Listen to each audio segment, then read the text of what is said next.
अस्सलामुअलैकुम। आज कुछ नई अच्छी खबरों के साथ आपकी खिदमत में। लेबर बैन अपस्कैंडिंग के हवाले से कुछ अच्छी खबर जो कि अमनेस्टी 2024 में आपके लिए कुछ नई और अच्छी खबरें आ चुकी हैं। इसके अलावा इमिग्रेशन के हवाले से कि आपने कौन कौन सी जगह पे आपने पेमेंटें देनी हैं, क्या आपको फ़ीस पे करनी पड़ेगी, उस हवाले से। इसके अलावा भी कुछ बहुत ज़्यादा अहम सवालात और उनके जवाबात आज की वीडियो में आपको देने जा रहा हूँ। हो से देखिएगा, हो सके तो इसको शेयर कीजिएगा और हो सके तो ये आपके सामने सब्सक्राइब का बटन आ रहा है, इसको पुश कर दें। कुछ भी नहीं होता है, आपको नेक्स्ट वीडियो में इससे भी अच्छी इन्फॉर्मेशन देने जा रहा हूँ। याद रखिएगा, आपको पता है कि टूरिस्ट और तो वीज़े वाले हैं उनके फ़ैन माफ़ होंगे। इसके अलावा रेजिडेंट वीज़े वाले जिन पे फ़ैन हैं उनके लिए है। इसके अलावा डोमेस्टिक वर्कर तो किसी लोकल या किसी अरबी के घर में लोग काम कर रहे हैं उनके लिए है।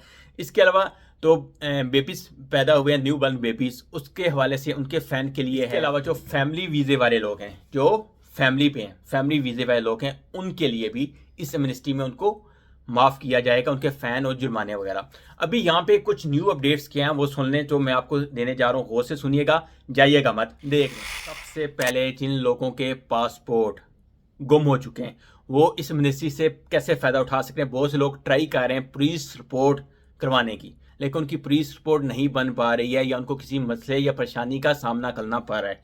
तो उस कंडीशन में ये एक आर्टिकल है, इसकी मैं आपको उर्दू में थोड़ी सी डिटेल दे देता हूँ, समझिएगा। और अगर आपने पुलिस रिपोर्ट, मेरी बात सुन लें, पुलिस रिपोर्ट अप्लाई करना चाहते हैं, उस हवाले से आपको मसला आ रहा है, तो आप मेरे स्टाफ से रब्ता कर सकते हैं, वो आपकी ये अप्लाई कर देगा। अगर इन केस अगर आप अप्लाई कर रहे हैं लेकिन वो रिजेक्शन में जा रही है, अप्रूवल नहीं हो रही है, तो उस कंडीशन में ये एक न्यूज़ के अंदर डिटेल आई है कि वो ये कहते हैं अगर आपका पासपोर्ट खो जाए तो क्या होगा। अगर एमनेस्टी के लिए दरख्वास्त दे सकते हैं। अबूधाबी में सफरी डॉक्यूमेंट्स हासिल करने के लिए ICP स्मार्ट सिस्टम के जरिए दरख्वास्त जमा करवाएं। अभी ये डिटेल पूरी क्या है इसकी वो तो मुझे पता नहीं, लेकिन ये एक उन्होंने सेंटेंस लिखा हुआ है। अभी इस चीज़ की मैंने ऑलरेडी बोला दो तीन को, जैसे मजीद आता है तो मैं आपके साथ वो भी डिटेल शेयर करूंगा इसकी पूरी।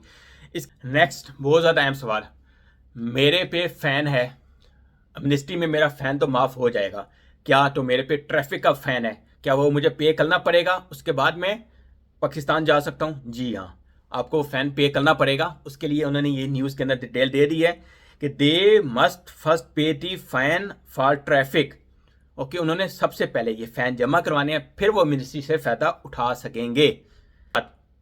अभी ये समझने वाली है, ये एक आई है कि what services will be provide by ICP during the amnesty programme. Amnesty programme में कौन कौन सी सर्विसेज वो आपको मिलेगी, तो ये हो से सुनिए।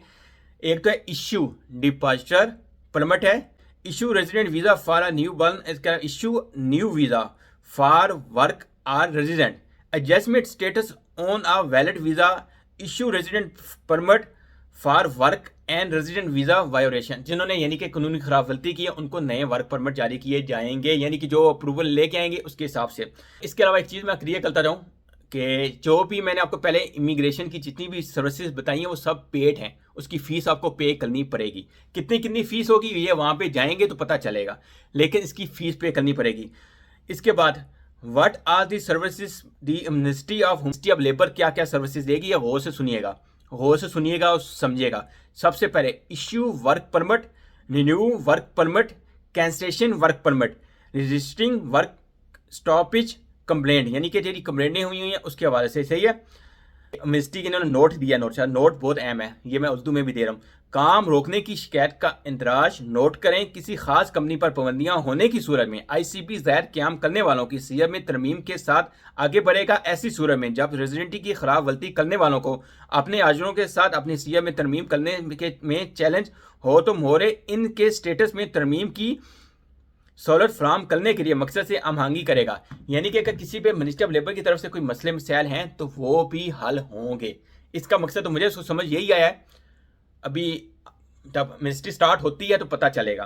अभी यहाँ पे एक आखिरी चीज़ जो सबसे ज़्यादा अहम है, कल इसके मतलब बहुत ज़्यादा लोगों के सवाल हैं कि where to apply the amnesty, के अबूधाबी वाले कहाँ पे जाएँ, कहाँ पे जाके उन्होंने माफ़ करवाना है, दुबई वालों ने कहाँ पे जाना है, अजमान ऐसा खैमा फजीरा वालों ने कहाँ पे जाके ये फ़ैन माफ़ करवाना है। तो उसके हवाले से एक डिटेल है, छोटी सी डिटेल है, सुन लें। इसके अलावा मैं आपको QR कोड भी दे देता हूँ यहाँ पे, पहले ये देख लें। ये अबूधाबी के अंदर से जो हैं वो ये QR कोड स्कैन करें, उनको लोकेशनें मिल जाएंगी। सही है। जितने भी दुबई के आमद सेंटर हैं वो सबको पता है। सही है। इसके अलावा अबू धाबी के अंदर ICP service centre and locate in Al Dhafra, Swan, Al Makka, Al Maqba and Al Shama. ये अबू धाबी के अंदर है। सही है। तो इन अबू धाबी के अंदर से 4 पॉइंट हैं, वहाँ पे जाके आप करवा सकते हैं। इसके अलावा अजमान, रैस खैमा, फजीरा या उमर कुइन जो उनके नियरेस्ट ICP हैप्पीनेस सेंटर हैं, वहाँ पे जाके वो अपनी एप्लीकेशनें दे सकते हैं। ये एंड पे देने का मकसद यही है कि इसको फॉलो करें।